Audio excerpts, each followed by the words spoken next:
Hello friend, UP tech counselling में आप participate करने जा रहे हैं। आपने रजिस्ट्रेशन प्रोसेस कर लिया, आपका डॉक्यूमेंट वेरिफिकेशन हो रहा है। अब जस्ट इसके बाद आपका चॉइस लॉक स्टार्ट होगा। अब आपका जब चॉइस लॉक स्टार्ट होगा तो आपने कई जगह सर्च कर रहे होंगे कि कौन सा कॉलेज लिस्ट में मुझे रखना है और किस में मुझे एडमिशन मिल सकता है। तो सबसे बड़ा आपका डाउट है इस टाइम कि हम कौन से कॉलेज रखें और कितनी लंबी लिस्ट बनाएं अपनी। तो इसी प्रॉब्लम को सॉल्व करने के लिए हम एक वीडियो लेके आए जिसमें पूरी स्ट्रेटजी बताएंगे आपको किस तरीके से आप चॉइस लॉक करेंगे या किस तरह से आप कॉलेज की लिस्ट बनाएंगे जिससे आपके मैक्सिमम चांस होंगे आपके टारगेटेड कॉलेज और प्रोग्राम मिलने का। आप कहीं भी पेड मत खरीदिए, आप कहीं पैसे देके मत परचेज कीजिए कि हम आपका कोई चॉइस लॉक करा दें। आप खुद से कीजिए और बहुत अच्छी तरीके से कर सकते हैं। आप वीडियो को फॉलो कीजिए, सारा चीज़ समझ में आ जाएगा। देखिए, हम यहाँ पे मास्टरिंग यूपी टेक 2026 का चॉइस फिलिंग के बारे में डिस्कस करेंगे। अब इसमें हम सबसे पहले जब आपका चॉइस फिल करने जाएंगे तो आपको कुछ चीज़ें ध्यान में रखना होगा कि आपकी रैंक कितनी है। रैंक सबसे इंपॉर्टेंट है क्योंकि रैंक के बेस पे ही आपका कॉलेज या उसका प्रोग्राम मिल सकते हैं, या CS ब्रांच, IT ब्रांच, जो भी ब्रांच आपको चाहिए वो ब्रांच मिल सकते हैं। दूसरा सबसे इंपॉर्टेंट होता है कैटेगरी। अगर आपको कोई कैटेगरी है, जनरल, OBC, SC, ST, इसको भी ध्यान में रखना पड़ेगा। क्यों? क्योंकि अगर आपका जनरल कैटेगरी है, अगर आपकी रैंक सपोज करो 2 लाख है और जनरल कैटेगरी है तो आपको अच्छे कॉलेज मिलने के कम चांसेस होते हैं। लेकिन वहीं पे अगर आपका 2 लाख रैंक है और आपकी कैटेगरी ST है तो आपके अच्छे कॉलेज मिलने के चांसेस ज़्यादा हो जाते हैं। ठीक है, तो इसको भी ध्यान में रखना होगा आपको। इसके बाद चॉइस आर्डर। चॉइस आर्डर बहुत इंपॉर्टेंट होता है क्योंकि जब चॉइस बनाते हैं कई बार ऐसा क्या होता है कि अच्छा कॉलेज आपने बाद में रख दिया और थोड़ा सा जो डाउन कॉलेज था वो पहले रख दिए। तो अगर चॉइस आर्डर गलत होगा तो आपको आपके बिना चॉइस का कॉलेज मिल जाएगा, बिना चॉइस का प्रोग्राम मिल जाएगा। तो चॉइस आर्डर भी बहुत आपको केयरफुली करना है। इसके बाद नेक्स्ट आता है सीट अवेलेबिलिटी। सीट अवेलेबिलिटी आप देख सकते हैं, अगर आप कॉलेज की वेबसाइट, जो कॉलेज चूज़ करना चाहते हैं उसकी वेबसाइट पे जाएंगे तो वहाँ पे हर ब्रांच वाइज उसकी कितनी सीट है उसके हिसाब से भी देख सकते हैं। जैसे बहुत सारे कॉलेजों में 90 सीट है, किसी में 60 सीट है एक प्रोग्राम में, किसी में 120 सीट है। तो ऐसे आप देख सकते हैं। हालांकि ये इतना इंपॉर्टेंट अभी नहीं है राउंड 1 काउंसलिंग में। अभी आप 3 चीज़ पे फोकस कीजिए, आपके रैंक, आपकी कैटेगरी क्या है, आपका चॉइस आर्डर कैसे बनाना है, इसको ध्यान में रखना होगा। ठीक है, जब आप रैंक बनाते हैं, जब आप लिस्ट बनाते हैं तो जनरली क्या होता है, जिस बच्चों का रैंक थोड़ा अच्छा होता है, ओवर कॉन्फिडेंस होते हैं और केवल वो 10 से 20 चॉइस फिल करेंगे, केवल 10-20 चॉइस फिल किए बहुत अच्छे अच्छे कॉलेजों को। तो वहाँ पे क्या होता है, कभी कभी हो सकता है कि उनको कोई कॉलेज न मिल पाए क्योंकि केवल कुछ लिमिटेड चॉइस लेके चलेंगे तो यहाँ पे दिक्कत हो सकती है, आपका रिस्क हो सकता है। दूसरा हो सकता है कि कुछ बच्चे ऐसे होंगे जो कि बिना सोचे समझे रैंडमली उठा के कॉलेज लिस्ट में डाल दिए। रैंडमली डालेंगे तो उससे क्या होगा, आपका मनपसंद कॉलेज नहीं मिलेगा। हो सकता है कि आपके रैंक पे अच्छा कॉलेज मिलना होगा, आपको खराब कॉलेज मिल गया या कोई पुअर कॉलेज मिल गया। आपको अच्छे ब्रांच मिलने चाहिए था, आपको पुअर ब्रांच मिल गया। तो ये दोनों चीज को अवॉइड करना है। आप लेके क्या चलेंगे, एक स्ट्रेटजी बनाएंगे, एक नपा तुला स्ट्रेटजी बनाएंगे जो आपके सुटेबल होगा, आपका चॉइस कि आपके मनपसंद का चॉइस मिल जाए। जब आप ध्यान दीजिए, 2 चीज मैंने बताया, एक तो रैंक सबसे इंपॉर्टेंट है, कैटेगरी इंपॉर्टेंट है, और तीसरा आपका चॉइस आर्डर। तो अगर आपका रैंक अच्छा है, ध्यान दीजिए, तो आप जब लिस्ट बनाएंगे कॉलेजेस का कि आपको जब चॉइस लिस्ट बना रहे हैं तो उसमें इस 3 चीज को ध्यान रखना है। कुछ कॉलेज आप ऐसे रखना जो कि ड्रीम हो, आप चाहते हो जैसे IIT लखनऊ में एडमिशन लेना, आप चाहते हैं KIT सुल्तान में एडमिशन लेना, आप चाहते हैं किसी गवर्नमेंट कॉलेज में एडमिशन लेना, तो आपको ड्रीम भी रखना पड़ेगा।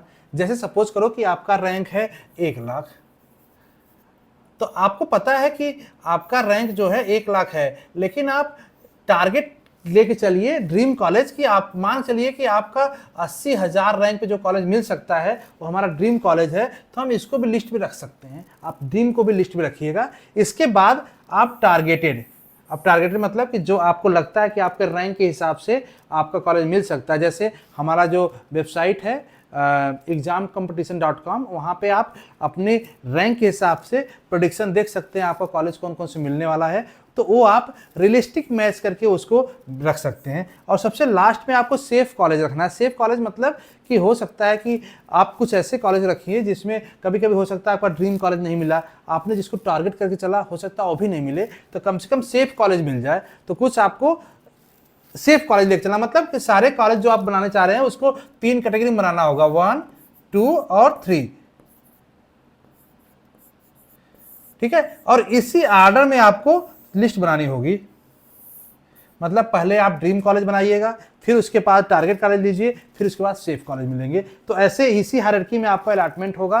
तो हो सकता है आपको ड्रीम कॉलेज मिल सकता है या फिर टारगेट कॉलेज मिल सकता है, और लास्ट में सेफ कॉलेज तो आपको मिल ही जाएगा, ठीक है। अब जो इंपॉर्टेंट आता है कि किस रैंक तक कितने चॉइस बनाए हैं आप। अब देखिए यहां भी समझने की बात है, जैसे मैंने बोला कि अगर बिलो 50,000 रैंक आपका है तो आप 20 से 30 चॉइस कम से कम लेके चलिए। आप ज्यादा कर लिए, देखिए मैक्सिमम की लिमिटेशन कोई नहीं है, मैक्सिमम आप 250, 300 कितना भी चॉइस भर सकते हैं, लेकिन कम से कम मिनिमम रिक्वायरमेंट दे रहा हूं मैं कि बिलो 50,000 रैंक आपकी 50 से 50,000 से कम है तो कम से कम 20-30 चॉइस लेके चलिएगा। इस 20-30 चॉइस में क्या होगा, वही 3 कैटेगरी कॉलेज हमेशा रखने हैं आपको, एक तो ड्रीम कॉलेज, टारगेटेड और एक सेफ, ठीक है। तो इस तरह से आपको इसमें लेके चलना है। ऐसे अगर आपका 50,000 से 1 लाख रैंक है तो कम से कम 30 से 40 चॉइस लेके चलना, उसमें भी यही तीनों चीज ड्रीम कॉलेज, टारगेट और सेफ इसी ऑर्डर में रखना होगा। तभी आपको क्या होगा, अगर आपका चांसेस ड्रीम में मिल सकता है बहुत अच्छी बात है, ड्रीम कॉलेज मिल जाएगा, एटलीस्ट टारगेटेड तो मिल ही जाएगा, और कम से कम एक सेफ आपको मिल जाएगा। रैंडमली आप मत लेके चलना कि कोई भी कॉलेज प्रोग्राम उठाए डाल के उसको चॉइस कर दिए। अगर आपका 1 लाख से 2 लाख चॉइस है रैंक है तो आप कम से कम 50, 60 या 70 तक चॉइस फिल कीजिए, और इसी ऑर्डर में। अगर आपका 2 से 4 लाख है तो एटलीस्ट 100 चॉइस तो आप कीजिए, और 4 लाख से ऊपर है तो आप मिनिमम 100 कीजिए। आपका 100 से ज़्यादा 150, 120 चॉइस लेके चलिए। और इसको ध्यान रखना जो मैंने बताया, ड्रीम कॉलेज, टारगेटेड और सेफ, जिससे आपके चांसेस हो कि कॉलेज मिल जाए। एक चीज़ और ध्यान रखना जब आप प्रेफरेंस बना रहे हैं, जैसे आप कभी कभी क्या होता है कि आपने एक कॉलेज लिया, जैसे सपोज किया कि आईटी लखनऊ लिया, आईटी लखनऊ आपने इसको लिखा प्रेफरेंस 1 पे दिया, तो आईटी लखनऊ में आपका आप जो चाहिए था आपको सीएससी ब्रांच चाहिए था, ठीक है। लेकिन जब आप प्रेफरेंस लिस्ट बनाएंगे तो सीएससी के साथ में देखिए तो आईटी लखनऊ में और भी कोर्सेज चलते हैं, या किसी भी कॉलेज को देखेंगे तो वहां भी आपको और भी कोर्सेज चल रहे होंगे जो कि इसी के सब ब्रांच में आते हैं, इसको कह सकते हैं इसी के पैरेलल ब्रांच चल रहे हैं। तो जैसे सीएससी एआई, इसको भी कंसीडर कर सकते हैं आप, सॉफ्टवेयर इंजीनियरिंग कंसीडर कर सकते हैं, डेटा साइंस, एआईएमएल, आईटी, इसको भी कंसीडर कर सकते हैं। तो आपका चांसेस क्या हो जाएगा, चांसेस बढ़ जाएंगे एडमिशन होने के। अब देखिए प्रेफरेंस जो बनाते हैं ना, अब जैसे आईटी लखनऊ का आप कंप्यूटर साइंस ले लिए, कंप्यूटर साइंस ब्रांच किए तो आपका एक चॉइस हो गया।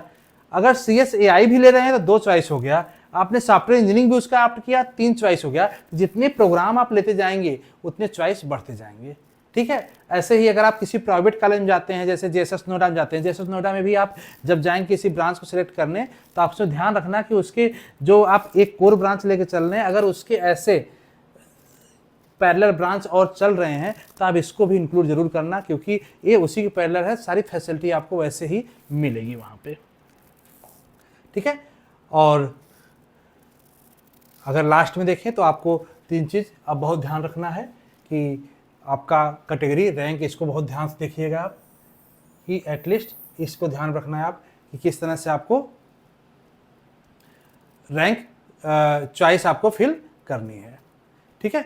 अब आप नंबर ऑफ चॉइस में कंजूसी मत करना, नंबर ऑफ चॉइस जितना ज़्यादा रहे कोई दिक्कत नहीं है, आपको उतना सेफ रहेगा कि आपको कॉलेज और उसका जो ब्रांच है वो मिल जाए।